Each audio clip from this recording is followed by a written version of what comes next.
And happy Halloween, everybody who popped your cultures live before your naked, steaming, spooky eyes. I'm Tommy, along with not Muck Chudarsky. Not at all. I mean, who would confuse you two? No. He's just some weird guy that looms around your house for some reason. Looms around my house, duct tapes me, Calls you stinky nuts. calls me stinky nuts. Oh man, so we're back for part 2 of our Halloween special for 2023. 2022 obviously happened, but it didn't live anywhere online for some reason, which you think if it's posted online at some point it would be somewhere, but it's not. I can only imagine the people that run the servers are all too happy to forget about videos that don't get properly posted. Right. Just like, yeah, that's 2 hours of video we don't have to host. Okay, Right. let's do it. Let's do away with it. So part 1 was like 2 hours, so we're gonna try to jump right into 5 to 1 because Sir Chuck has stuff he's got to do for a party tomorrow, and It's my time of year. I have videos to film. I have two videos to edit, a video to film, and then a third video to edit after that. And then tomorrow I gotta write, film, edit, and then I gotta start a whole new band series this week. Van Halen will be my third band.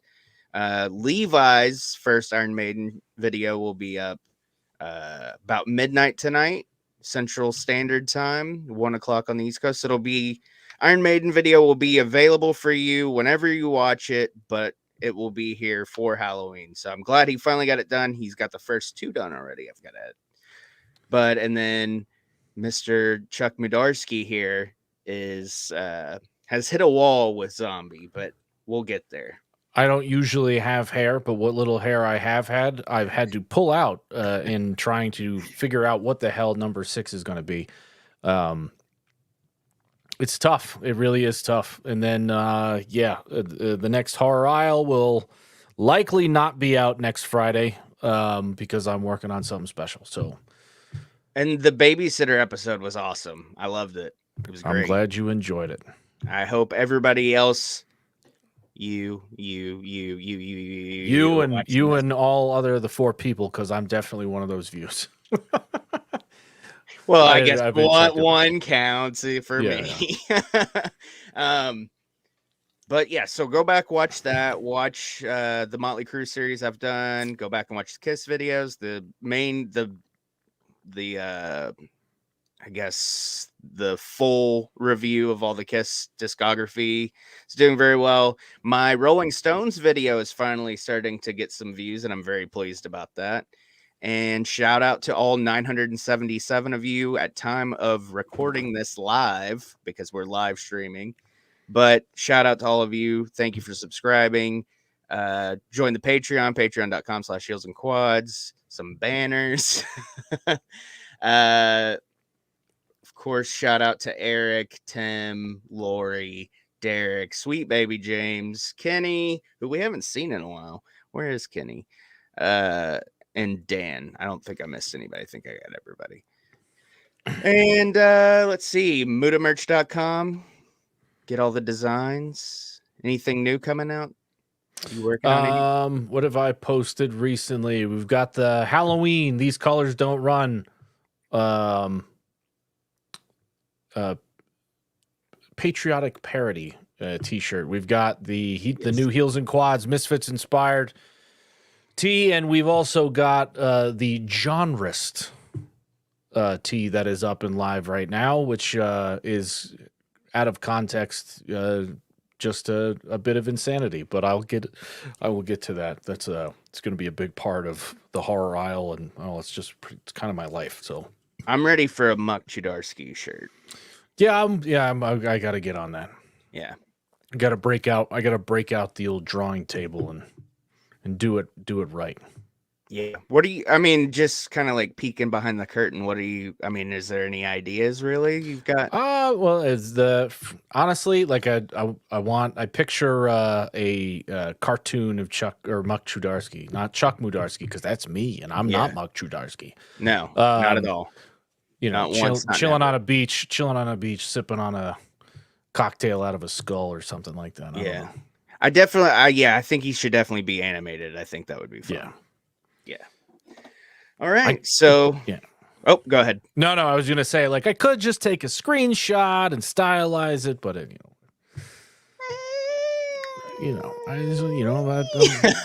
I got a lot more time than I used to, so I may as well put it to good use and flex my artistic skills like I haven't in ages. So I mean, whatever works for you, man. I'm cool with whatever. I'm gonna buy it regardless, and you Yeah. should too.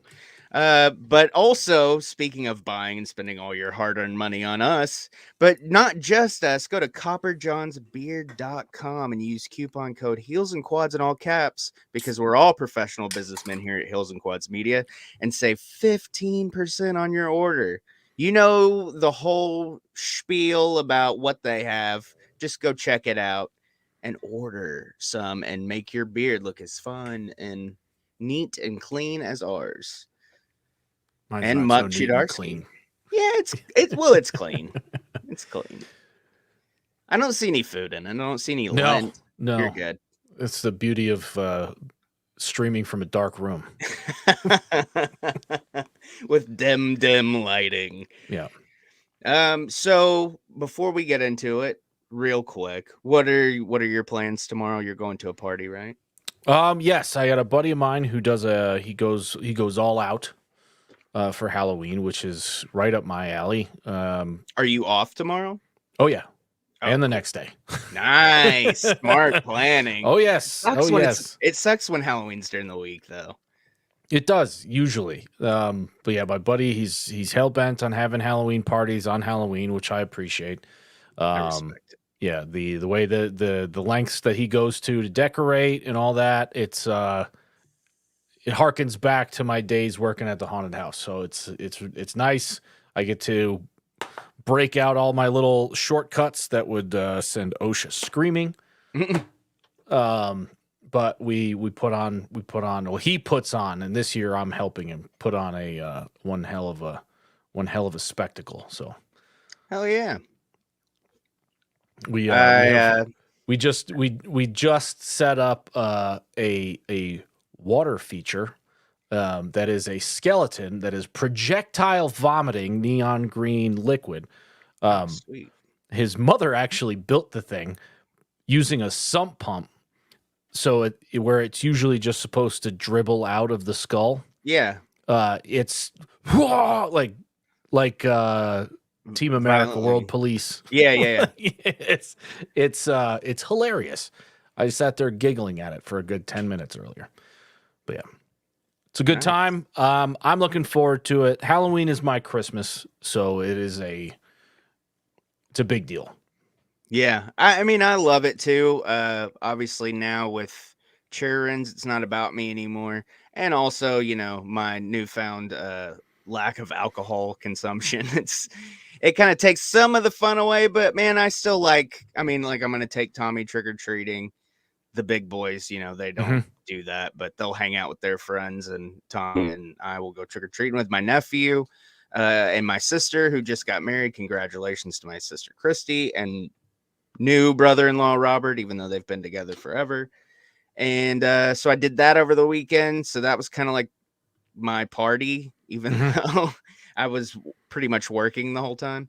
But yeah, I mean, take him trick-or-treating, come home, probably watch Halloween of some kind. I don't know which one, probably maybe a few of them, maybe all of them, who knows.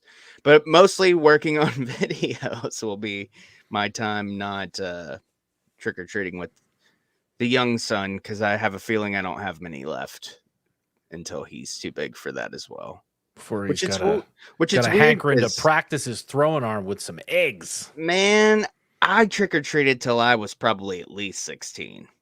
Yeah. But I don't know what it is about kids these days. We didn't do too much. We didn't do too much trick-or-treating as much as we did mischief. Yeah. We got real into the mischief part. Happy mischief night, everybody. That is. I didn't even I posted it on YouTube, I think, on the community tab. You can check that out. Or is it still called Devil's Night in the Detroit area? Probably. That sounds about right. Speaking of community tabs and all that stuff, our social media, all that stuff, go to tubespace.io/Heels and Quads Media. The link should be in the description. If it's not on the live, it will be shortly after. I don't remember. I think it did. Yep, it is. Yep, it is. 100%. It's in there already. I don't have to mess with it. Okay. Anything else? Nope. I'm running on empty. That's fine.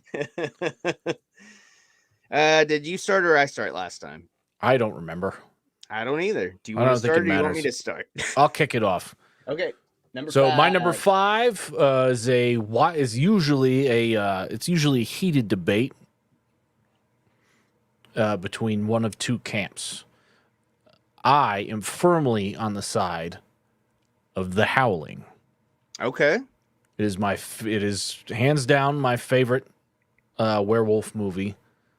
The Rick Baker effects. Well, just the whole. I prefer my werewolves to be bipedal. Gotcha. And that's the big one. And that's the first. Obviously, the Wolfman is the first bipedal werewolf, but. Well, that was just a guy in a mask. Yeah. But it should have worked. It did. It absolutely did. And but the lengths that Rick Baker went, or to which Rick Baker went in The Howling. They're monstrous. They're freaking 8 feet tall. They got the giant freaking ears. And it's Jesus Christ, I can't remember who the hell did the American Werewolf in London effects. Was that Stan? It wasn't Stan Winston, was it? Did Rick Baker do those too? No, he would have been busy because they came out like in succession. Like they almost came out. Was it Tom at Savini? The same time. No. Who the fuck? I just watched a video on it, like not too long ago. Well, I guess we're just gonna have to do the old Google machine. Oh boy. Live in London, makeup. Holy shit! It was Rick Baker. Okay, well, Rick Baker is the god of werewolf makeup. Yep. Well, he did Michael Jackson's Thriller too. Yeah, I guess. I guess he's the man. To which everyone has to. He's the bar. He is the bar for werewolf makeups. Because John Landis directed American Werewolf in London, and he directed Thriller. Yeah. Okay, so Rick Baker, he did both. So and he got to flex his muscles on both the quadrupedal and bipedal werewolf. I prefer the bipedal werewolf. I like there's more like a savage, something more savage about the howling werewolves because it's like they know what they're doing, right? Like the American Werewolf in London wolf it's almost like an entirely separate personality. You just go out and you do your thing and wake up. Although the transformation in American Werewolf in London is pretty badass. That scene where he transforms. Oh yeah, it's fucking cool. And it's almost the same. It's almost the same effects with the extending snout and all the which makes sense. Yep.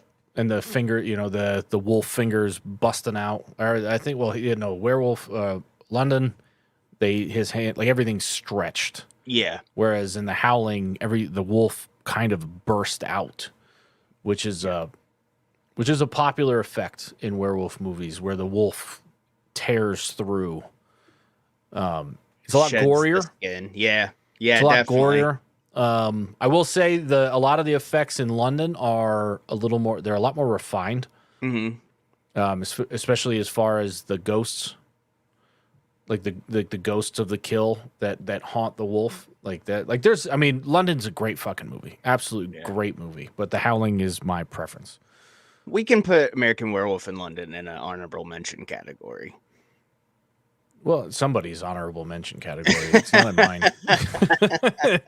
I'll put it in mine. Because I would go immediately, but below The Howling is Dog Soldiers. Yeah. Which is from the Made for TV episode. Because again, it's bipedal. The wolves in that one are way more Howling inspired than they are London inspired. Yeah. So, did you have anything else? I'm sorry. No, it's just it's a great flick.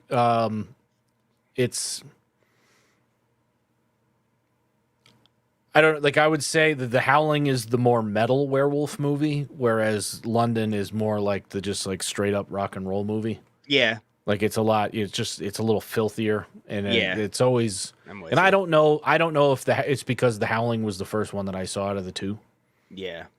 But like, Could be. there was, there's because the IMDb is not too reliable as far as like timing, and like they don't always get everything right. Dude, that's like I was always Wikipedia, under the though, with, impression like, that album releases. London and Howling came out like the same year. I think London came out a little bit before it, but like they were made around the same time. So it's like yeah, it wasn't like The Howling was ripping off London. It was two werewolf movies happening so close together that which one was truly the first, but it's Right. both Rick Baker. So you know what? I'm going to choose the one I like. Yeah. That's what this list is all about. What we like, not about what other people like. But we'd love to hear your opinion. So chime in the comments. Yes, absolutely. Um, Fun little tidbit. It's Sure. not, it's short. There is somebody who sells insurance nearby, and their name is Rick Baker. And it was in this little plaza where I used to go to a sandwich shop all the time. And every time I saw it, I was just like, man, Rick Baker really diversified. he Just really got a gets whole around. He's got a whole chain of insurance, like it was like a statewide or a State Farm or whatever. But yeah, it was. I It was love fun. those, dude. There's Yeah. one over by where Levi lives, and there's this billboard for this guy, and he looks literally, it's like Steve Harvey. I mean, to the T. Like Oh wow. the mustache, the smile, everything. Just I mean, he's bald. Like he Yeah. looks exactly like Steve Harvey. It's hilarious. Somebody told him he looked like Steve Harvey once. He just leaned into it. He Good on just him. went with it. Good on him. Dude, I'll snap a picture next time I go, and I'll show it. It'd be the best if his name was like Harv it's great Stevens. Yeah. So my number 5, I kind of touched on it in the first part. Actually, I kind of a lot touched on it on the first part. But my number 5 is a movie. I mean, my top 5 honestly could rotate anytime. Oh yeah. These are movies that I watch throughout the year. It's not just this time of year. These are all movies that I watch all the time.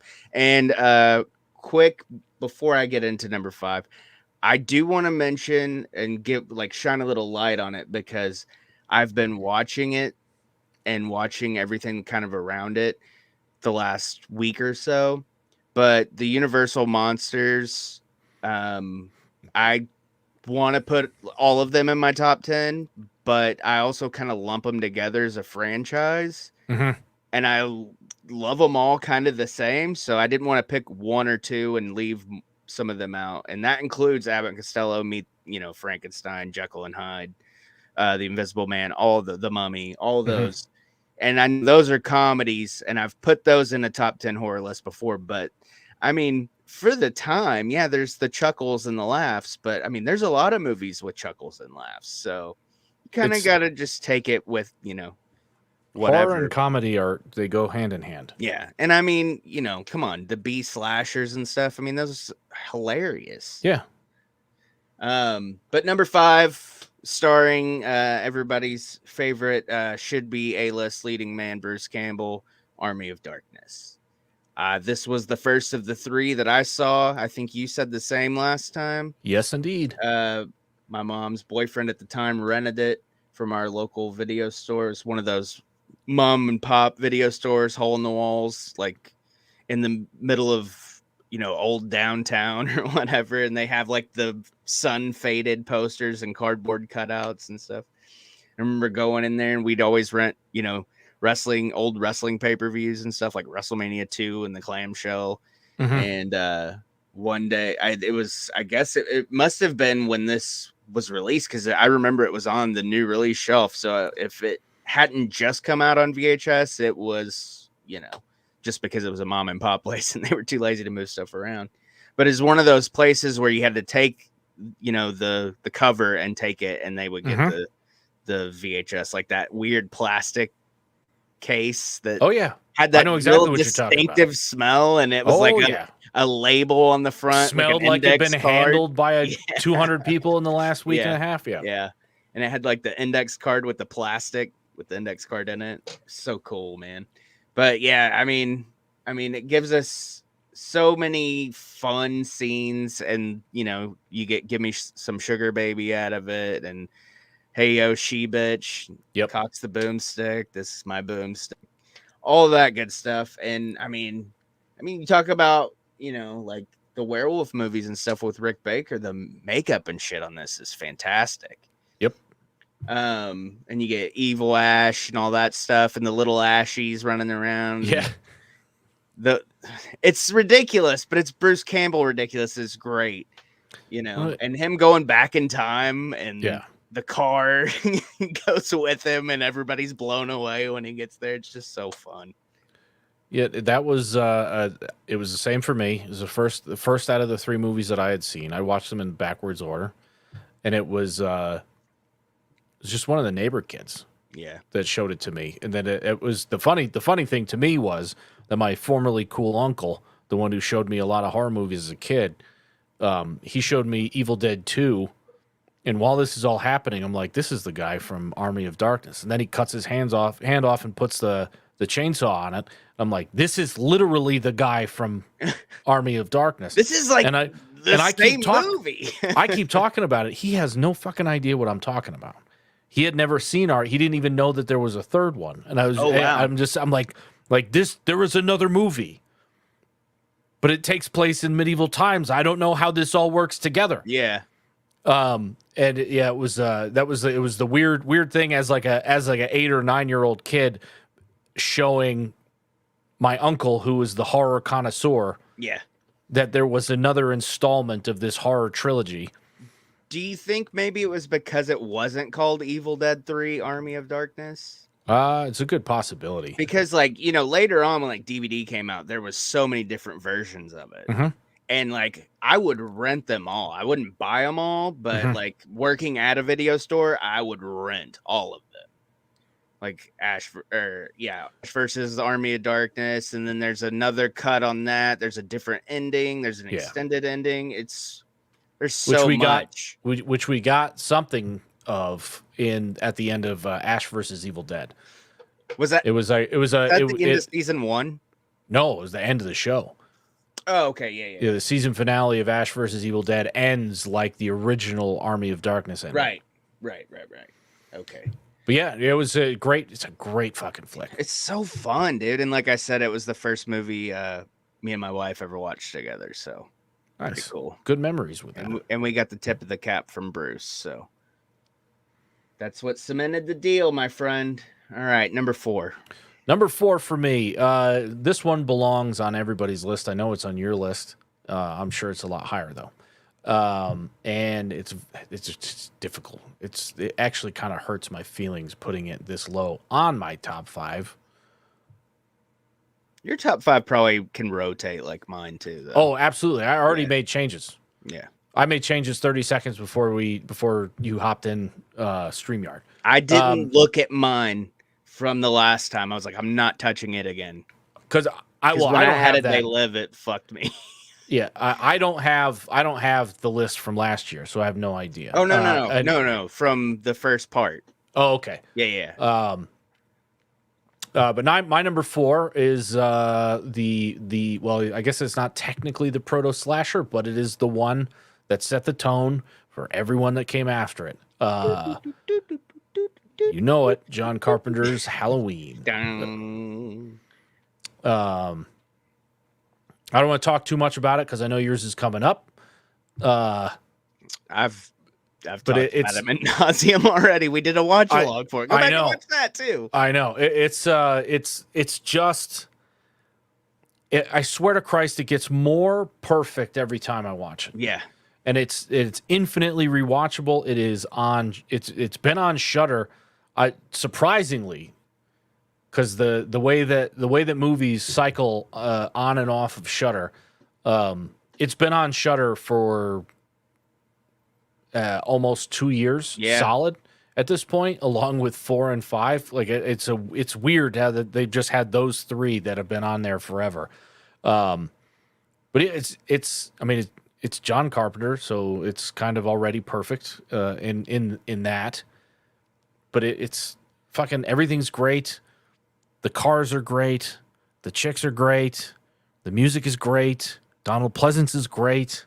Like it's so fucking good. Such a great movie. Yeah, man. I love it. It's not only one of my favorite horror movies of all time, it's one of my favorite movies of all time. I mean, I rank it in Yes. that high of regard. I mean, it is, yeah, there's little snafus here and there, but in my opinion, it's one of those perfect movies where even like the little mess ups, like John Carpenter's cigarette smoke coming in and camera eye and all that stuff, like that's like just kind of a cute little thing that only real fans know about, Yeah. that kind of movie. It's just because I mean it was made on I don't remember the budget exactly. It But was 300,000. yeah, wasn't he like I think John Carpenter only got paid $10,000 to make that 10,000. movie He and the said music. he said he would direct, write, and They compose. ran out of money for the music, so he decided to do it because he was already a musician. And then the and then only he just thing extra he asked for was his name of the title. right, and then I think he was smart enough to ask for like residuals, Yeah. like in lieu of upfront money, ask for Yeah. residuals, and Yeah, hopefully that made points. him $8 gajillion. Yeah. Oh, I'm sure. It helped finance several films. Yeah. And then I know I mentioned this last year when we talked about it, but like I was fervently anti Michael Myers when I was a kid. When I was like coming up and like getting, like getting my feet wet in horror and stuff like that, and started like to branch out away from what my uncle had shown me. Like I was a Friday the 13th guy, and I think that had a lot to do with the fucking, I'm a hockey guy. I played hockey as a kid, killer wearing a hockey mask. I was on board with that. But as I grew into someone who actually like, I didn't just put movies on to to zone out for an hour and a half or whatever. Yeah. Like as I actually started to try to analyze or learn filmmaking analysis and all that other shit, like Halloween, it's one of those perfect ones, and it comes in at or around 90 minutes, and it's a thing. Yeah, It's man. a thing. It's tight too. I mean, there's not a wasted shot in that whole fucking movie. Not a single one. And like you said, I mean, Donald Pleasance is a fucking he's the king, man. I know people like shit on like a lot of the rest of the franchise, but I don't care how bad you think any of the other movies are. He's always fucking on. Dude, this is something I learned when I was doing the Halloween 3 video, that he only took the job because his daughter liked the music in would have been Assault on Precinct 13. Yep.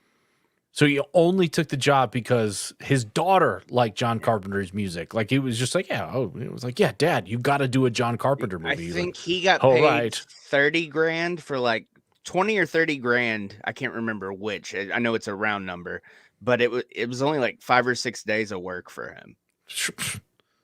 And he's in it. I mean, he's in it quite a bit. Yeah. Great. Yeah. Fucking great. Good. Yeah. God. Love it. And I never get tired of it. No.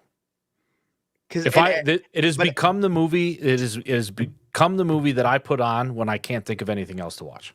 Yeah. Yeah.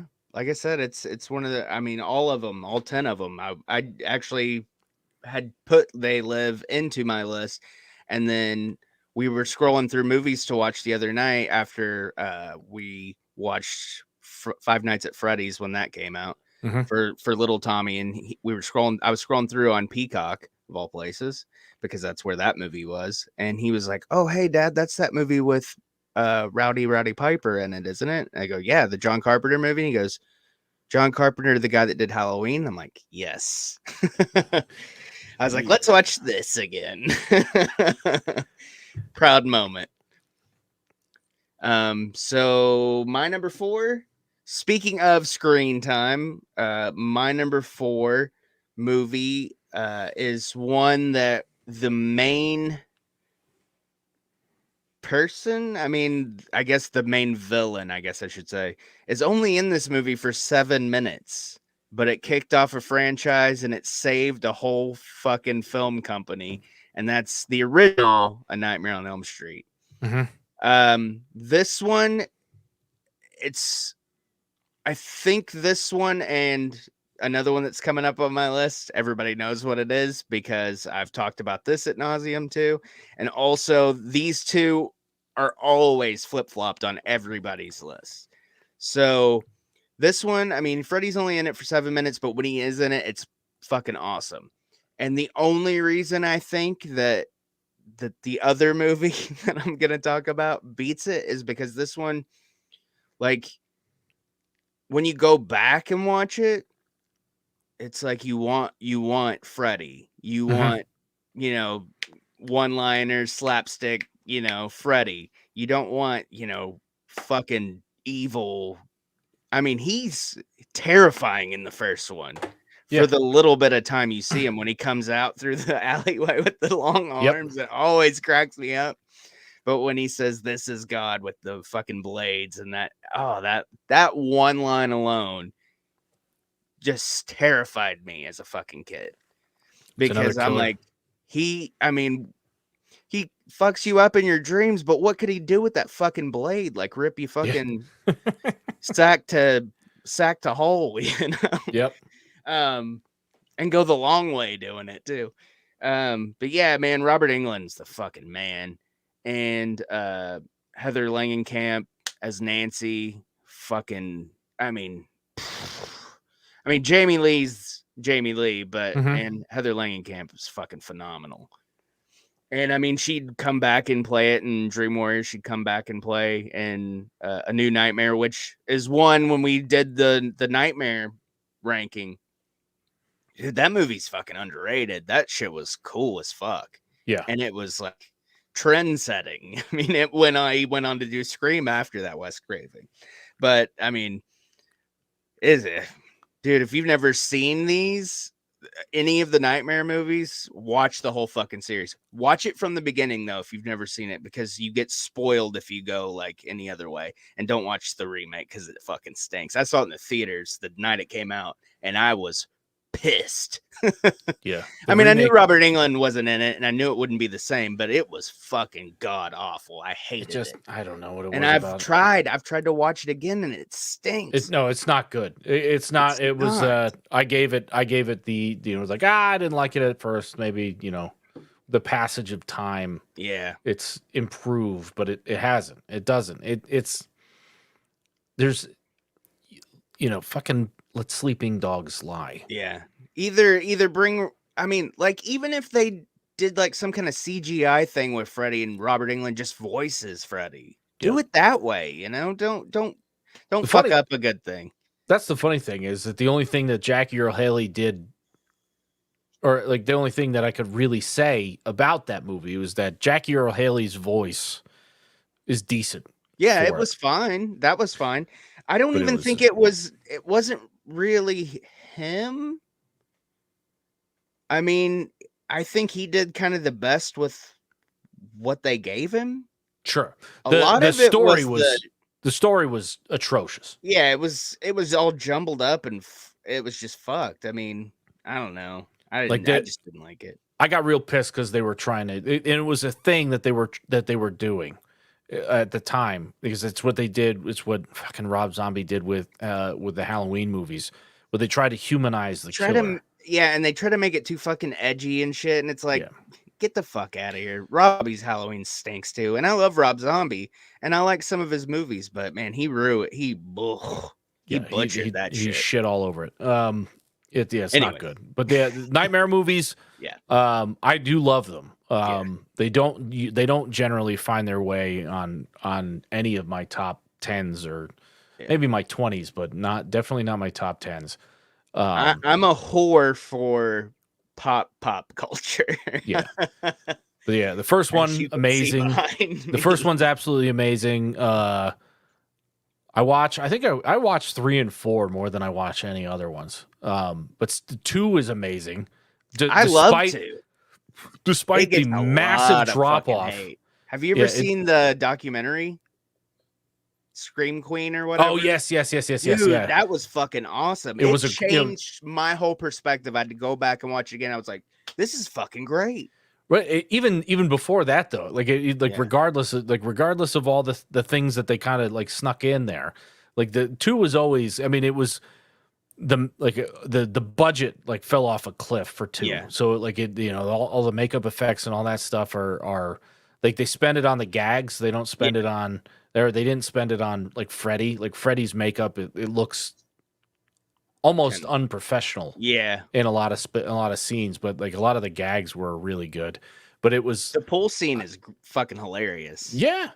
I don't know. The number 2, like I've never held any hate for it, other than the fact that you could tell that they cheaped out on it. Yeah. The only one I don't care for really is Freddy's Dead. Yeah, like I've watched it a bunch of times. It was one of those things where I've mentioned in Horror Isle briefly in one of my rants, was just how like that at the end of the 80s. Like when you started to see, like, yeah, because that was Freddy's Dead came out in the early 90s. Jason Goes to Hell came out in the early 90s. They went in a direction with those 2 specifically that were it wasn't great. Like they tried to subvert expectations and shit, and it didn't work all that great. New Nightmare reeled it back in. Well, it's Wes Craven. You had the boss there, Yeah. But it was, and that was, I get the impression that he was just like, can we just kill this franchise? Yeah. It was supposed to end 5 movies ago. He only wanted to do the first one. Exactly. That's why I didn't come back for the second one. Because Wes Craven he's a man of taste. Yeah. He's just like, yeah, we're just going to make this one movie, and it's going to scare the shit out of people, and they're going to be talking about it for decades. But we don't need to beat that dead horse. At the same time, super glad we got 2, 3, and 4. Yeah. All right. Number 3. Number 3 for me. We've already touched on it a little bit. At least the universe. Evil Dead 2. The Evil Dead movies. One. The Army of Darkness. Fucking, I fell in love with Ash. Dude's got a chainsaw hand. It's fucking awesome. And he's as far as I'm concerned, he is the peak anti-hero. Yeah. And it's funny is that you don't really catch that. Like he's fed up in the original trilogy. Maybe, and not even so much in the first one, but in 2 and 3, he's absolutely he's fed up with his situation. This guy's had one hell of a long weekend.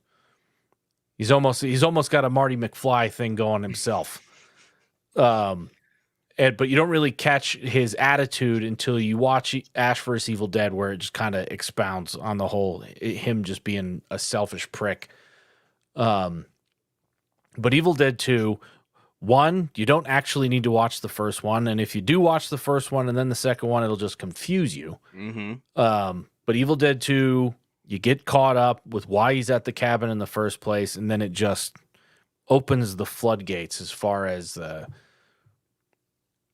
ridiculous antics of the Evil Dead. And it's one of the beauties of it is, it being a horror comedy, truly, with Sam Raimi and Bruce Campbell's love of the Stooges. I mean, it plays out, and that's Sam Raimi up until a certain point where it would have gotten him in a lot more trouble.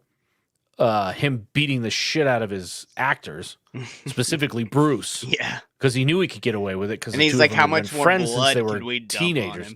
Dude, fuck blood. I mean, I think he had made him do the plate smashing scene, Yeah. like multiple times, just for fun, Yeah. just How for many gags. concussions do you think Bruce Campbell got making Probably those a fair few, but Yeah. he's handling it really well. As we know, being wrestling fans, concussions can lead to a lot darker paths. Yes, they can.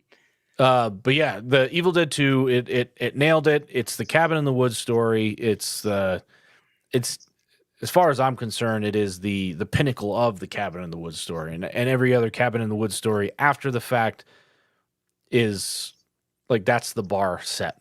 Yeah, for I'm Cabin with in the you, Woods. So, if somebody's never seen the Evil Dead franchise, and I'm including Army of Darkness and Ash vs. Evil Dead, of course, because those are very real in that, and even the newer ones. I mean, how would you tell somebody how to watch? Would you start with 2? Or would you start with the original? I think I would. I'd start with 2. I'd start with 2, honestly. Watch Army of Darkness as well, and then watch the first one. Yeah, kind of as like a retrospective. I would. Yeah, I would almost say to watch. I would almost say to. Or actually, no, I would say not almost. I'd say 2, Army of Darkness, Ash versus Evil Dead, and then when you want a little bit more, maybe a little bit more perspective where they came from. Yeah. Start with Evil Dead, or go to Evil Dead from there. And I would almost. I would actually. I keep saying almost, but I wouldn't say that. I would say to read or listen to the audiobook, the If Chins Could Kill, and I honestly I can't remember the title of Making Love the Bruce Campbell Way. I think Making Love the Bruce Campbell Way was the third book that he wrote. Was it the third one? But If Chins Could Kill, especially because If Chins Could Kill is probably the best behind the scenes documentation of the making of Evil Dead that you can get, unless Sam Raimi decides to release a book specifically about the making of Evil Dead. Which would be fucking sweet. You get Bruce's own memories. That's where they're reading it actually physically, in normal people. You get little diagrams of the way that they shot the movie and stuff. It's really good. It's really great, and I would say to read that book before you watch Evil Dead, just so you could really appreciate the kind of it was almost a trauma way. Yeah. There's the trauma way. TM is a thing, and the way that they made this that movie specifically was a very trauma-esque way, and you'll appreciate it a lot more because there's a lot of 2x4s and duct tape and just a lot of I mentioned it before, OSHA being afraid. OSHA would have shit themselves if they had seen how they were making that movie and the danger that everybody was in on a regular basis just based on rickety rigging. And the stories of how they got the money from investors read those stories. They're great. I mean, I can a lot of dentists made a lot of money.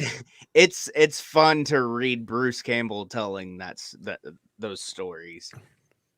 But yeah, check out for real. Check out his books because they're awesome. He's so fucking intellectual. Like, people don't realize that because he's just this silly, He's a very articulate man. Oh man, he puts shit in perspective sometimes, and I'm just like, man, I kind of wish Bruce Campbell was my dad.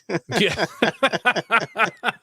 that's fair. I feel like I learned sarcasm from Bruce Campbell in Army of Darkness and Bruce Willis in Die Hard. Yeah. Specifically just to shout out Bruce Willis because he's, going through some shit. But when all the sense in the world. When he says, "No shit, lady, what do you think I'm doing? Ordering a pizza?" Fucking cracks me up every time. Perfect. All right. My number 3. I don't even know why I'm looking. I know what it is. This one gets a lot of shit, but I love it. And I don't give a shit what anybody else thinks. I talk about it all the time. People probably know why I love it. Halloween 6, The Curse of Michael Myers. I fucking love this movie. I don't know if it's the time it came out, my age at the time, or what. If I don't know. I love it, and I'm glad that it's around because it was Donald Pleasance's last movie. Obviously, it's kind of a, weird way to send off Dr. Loomis with the ending and everything. It doesn't make fucking sense, but the producer's cut's a little bit better. It can get a little squeamish in scenes. Like there's some things that happen that I don't want to talk about on YouTube, but there's some things that happen that aren't really, cool for anybody to do for any reason. I don't care if a cult has you brainwashed or whatever it is. It really fucks with the original story of Michael Myers a lot, but at least it kind of wraps up 4 and 5 for the most part. And I mean, in a way, because everybody kind of watches the Halloween franchise different. And, like I count 1 and 2 as one movie, kind of, because they're both very good. And I think 2's underrated, even though I have it higher up in my top 10. Just because I don't know what it is about this movie, but I just like it. I like the way it looks, I think. Maybe that's what it is. I just like the look of it. 2 or 6? 6. Okay. Yeah, I kind of blended that. But yeah, everybody kind of watches the franchise different. I include all of them. I include 3 as a Halloween movie, even though Michael Myers isn't in it. I think 3 is underrated. I'm glad it's finally getting love now. But yeah, 6 is great. Plus, it has Paul Rudd in it, like I always say. It's still every time I rewatch it, but he's fantastic. Every time, bad, it's good. Every time I rewatch it, it's his acting, his delivery. I don't know what exactly gets. His character would have been a lot better placed in something taking place in like the Northeast. Yeah. Like Boston or North. It's a like up in Maine or something. It's like he watched Pet Cemetery and he was just Herman Munster there. Whatever his name is. Like he. Oh my god. Yeah, I can never remember that guy's name. But he's just like right that's a good. Watched a video on the Munsters last night.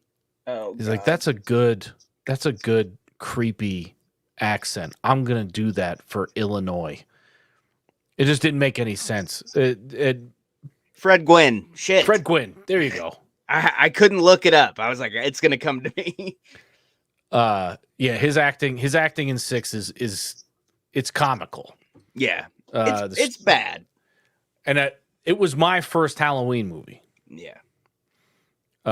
It was, I think, well, actually that's probably not true because 1 and 2 were on WPIX constantly. Yeah.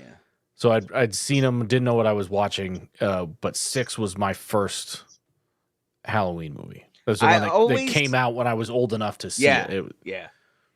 I know what you're saying.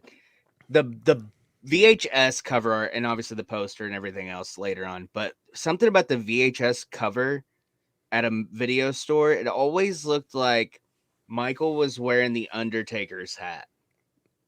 I don't know if it's the way his head is tilted and kind of cocked to the side or what it is, but for some reason, when I was a kid, I always thought of the Undertaker with the Phantom mask. Mm-hmm. I don't know. Maybe that's another thing, like subliminally. I just like it because it reminds me of being a kid. I don't know. Well, it does have the one dude walking around with the wide brim hat constantly. I wonder if they tried to the Man in Black. Yeah, maybe. Maybe that's what it is. Like, just kind of put it there because it makes sense, but not really. Yeah. I don't know. It's a weird one for sure. Yeah. It definitely took the lore and made it weirder. Yeah. It does have a special place in my heart, but every time I rewatch it, it's it's just like it's not the best. It's a guilty pleasure because it's like one of those comfort movies in a weird way. But like, obviously, I don't really get the honor of having guilty pleasures anymore because we have a YouTube channel. So for sure. There's no such thing as a guilty pleasure. That's a good idea for sure. Anyway, I didn't want to do this, but I have to. Yeah. We got to take a quick break. Okay. As soon as I find it. We have too many videos. Yeah. All right. I'm just Right gonna back. sit here like this. Okay.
And we're back.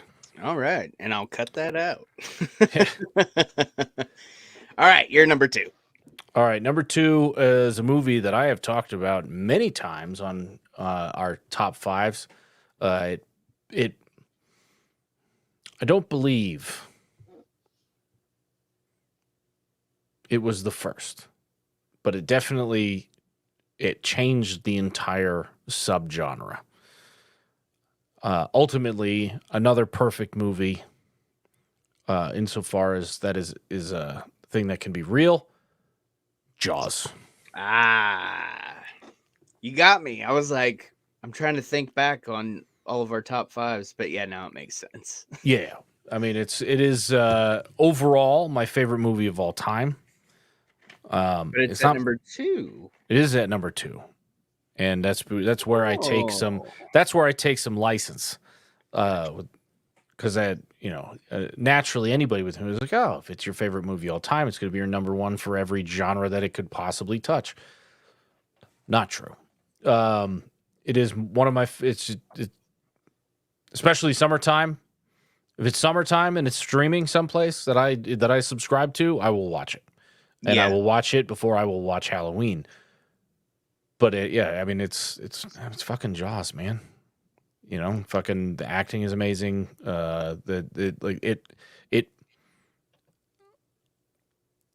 It changed the idea of the creature feature. It morphed it into an entirely different thing, and it fucking it was the precedent for all creature features moving forward. Like, how is there's gonna no matter what animal you chose or whatever, it had to have all the elements of Jaws, and then you had to expound on that. So it was not to mention it's got Robert Shaw. Yeah, it's a great flick. The best Robert Shaw there ever was. If there was a Robert Shaw, the best is Jaws. Yeah. My number 2. I'm sure you were done because. Correct. Okay, you took a drink, so I assumed. My number 2, obviously going back to Elm Street. Number 3, Dream Warriors, because not only is the movie badass, Freddy has what I think are his best kills. The needles want to get high. That's awesome. The puppet. Mm-hmm. That's so fucking cool. You kind of learn more about him. You learn that he's, the bastard son of a Thousand Maniacs. Thousand Maniacs and his mom. And there's a religious aspect, which makes it even more weird. Mm-hmm. And then Patricia Arquette, who's amazing. Her scream alone is fucking like ear piercing. Let's see what else. The handicapped kid with the Dracula costume when he unleashes his powers is hilarious. I'm trying to like get everything in. TV? Oh, I was saving that Okay. for last. Okay. That's the best line in my opinion in horror movie history is "Welcome to Primetime, bitch," and and she screams, and then he slams her fucking head through the TV. Awesome. Mhm. Anytime Freddy says "bitch" to me, cracks me the fuck up. Apparently, they wanted to change it from "bitch" to the C word in this movie. I read. And I don't think I would have even liked that. It would have it wouldn't have been as entertaining. No, because bitch would- is like it's like his punctuation. He just Yeah. says it. And you know it's coming at some point. As made famous by the Rick and Morty Scary episode. Terry. Yeah. I love that episode. It's so fun. It's fitting because Freddy Krueger. But yeah, that is of all the sequels, that is the one that I watched the most. Dude, it's just fun, dude. Even though the penis worm's a little weird, but Yes. It's where Nancy gets her heroic end. Yeah. She comes back. She works in a psychic. Yep. Whatever. And then sleep studies. Yeah, there you go. Yeah. That's what I'm looking for. And this group of kids that live on Elm Street are supposedly the last group of kids that live on Elm Street, and they all have powers. Yeah. And this is also where we get the stomach. In the dreams. Yeah, in the dreams. In the dreams, they have powers. Like the wheelchair kid with the fucking Dracula. They figured out they figured out the secret of lucid dreaming. Yeah. They could do whatever they wanted. So it's a good one. It's a fucking fantastic one. Yeah, dude. But I think the coolest one, I mean, other than Primetime Bitch, is the drug one, because the chick gets clean and he's like tempting her with the needles and shit. Yeah. And like she's this badass like punk rock biker chick, and she puts up a little bit of a fight before, And I think Freddy, though, he's one of those, he likes that. Oh yeah. He likes the game because he knows he's gonna win in the end. And he always comes back. Except for now, because we're sitting here, a decade later plus, and still no Nightmare movies, but the last one stunk so bad they didn't want to make it more. Anyways, go. All right. My number one, which shouldn't be any surprise to you, at least this part of it. Another John Carpenter movie. Another one that was played ad nauseum on WPIX. And it's got Kurt Russell, which is an automatic win for me. Those two together, John Carpenter and Kurt Russell together, that's some damn fine filmmaking. So The Thing is my number one. It has been for a long time. It was the first time that I actually kind of really understood like the filmmaking aspect of it. It's like, not only is the movie fucking gruesome and all that, but it the playing on the paranoia and shit. Like even at a young age, I was just like, there's something going on here. Technically a remake. Technically, yeah. Technically a remake. They just, took the original and fucking amped it up. Yeah, because the original they're showing in Halloween. Yes. On the TV. Right. And it's just so fucking good. That's another one it's been making the rounds again. Yeah. Like the theories about who was the thing at the end, whether it was Jesus Christ, McCreary, right?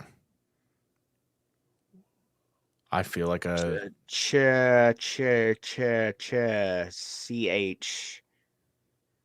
I want to say CH something. Oh my God. I got to look it up because I feel like a total. While you're looking it up, John Carpenter was on Colbert last week. And interesting. And Colbert, apparently this is one of his favorite movies. It's his comfort movie, he said. And he asks who the thing is, if it is an actual thing, and John Carpenter says yes. McCready, there you go. Jesus. Yeah. One letter off. I blame watching The Babysitter 2 10 times in the last 2 weeks. Bear McCreary was the one who did the music for the second one. Gotcha. And is someone who does the music for a lot of things that I like. McCready. It was whether or not McCready or Keith David's guy. I also don't remember the name of. Apparently, I haven't watched this movie enough in the last fucking year. That might be the CH one I was thinking of. I'm trying to remember. Favorite movie of all time, or favorite horror movie of all time, and I'm just completely shitting. Childs. Yeah, there we go. Yep, that's the CH I was thinking of. Yeah. The theories have been running rampant lately about whether it was McCready or Childs that was the thing at the end of the movie. I'm gonna say Childs because that's Kurt Russell. From what I've heard and read, that's the popular decision. Kurt Russell's my spirit animal, so you don't want to believe he ends everything. Nope. Was that it? Yeah, that's it. Okay. My number one, I'm not even going to talk about it. Go watch the watch along from 1978. One of the greatest fucking films of all time. John Carpenter's Halloween. Lonnie, get your ass away from there. Still one of my favorite scenes. His fucking smile, is so fucking great. Amidst all of the horror that is taking place that night, and then he turns around and still jumps a little bit. Yeah, he finds 30 seconds to have a little Halloween fun himself. Little chuckle. It's just it's so out of place. Yeah, in the whole scope of the movie. That it's perfect. Yeah. Because there isn't a whole lot of laughs. No, not really. In Halloween. No. Like other than like maybe Annie fucking with her dad. Lori when she calls her and doesn't say anything. Yeah. That when she's fucking with her dad. Yeah, that too. When the alarm's going off at the general store. It's like, geez, you don't have to shout. Like that one always gets me too. Like Halloween's a perfect movie. It really it's a perfect movie. It's the perfect slasher, truly. Yeah, it's great. And like you said when you were talking about it, kind of jump started everything. You know, it made a lot of even if they were lower budget, it made some film companies believe that they could make money off of it. Because they made it for nothing. Yeah. And they would turn around and make big money. You know, they had the benefit of, whatever the little LA neighborhood. Yeah. A little Hollywood neighborhood that looked like something that was, either in the Midwest or back East or something like that. But they were able to, they took whatever, $300,000 and turn it into a fucking, just a mint. A money printer. They could just keep on churning shit out and people keep showing up.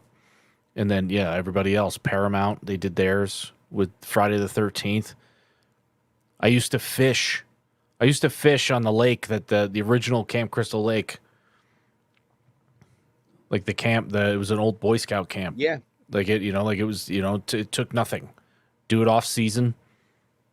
Make your little movie. Get the hell out of there.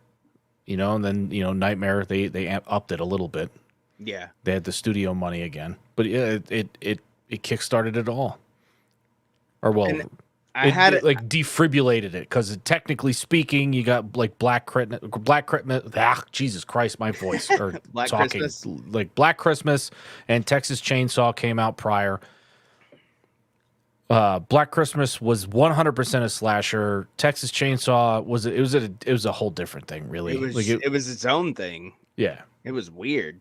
There were people in places that thought it was real. Yeah, it was that fucked up, and it was just grainy and weird. But it's a fun watch. I had a number in mind, and I couldn't think of what it was exactly, so I had to look it up.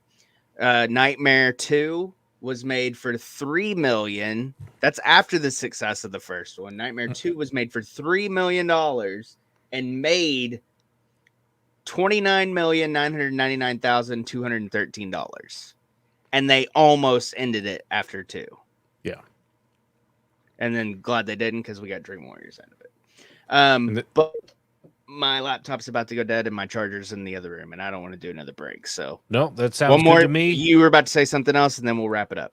I was just gonna say that New Line was considered the house that Freddy built for a very long time until it became the house that Frodo built. Yeah. That's a good way to end it. Yeah, it was. All right. Patreon.com/heelsandquads. Check that out. Where can they get merch? Mudamerch.com for all your heels and quads and a bunch of other weird shit needs. Go to copperjohnsbeard.com. Use coupon code heels and quads in all caps. Save 15% on your order for all your beard needs. For all of our social media and everything, go to tubespace.io/heels and quads media. And yeah, Patreon. Sign up. Come hang out. Fun group. Come join the Discord. That's where we do our hangouts too now. So Muda did a great job setting that up for me and everybody because I don't know how to fucking do it. I'm still figuring shit out, but we have fun with the soundboard. Yes, we do. All right. Until next time, Muda, hit him with it. Being a jive ass bitch is bad for your health. Amen. Happy Halloween, everybody.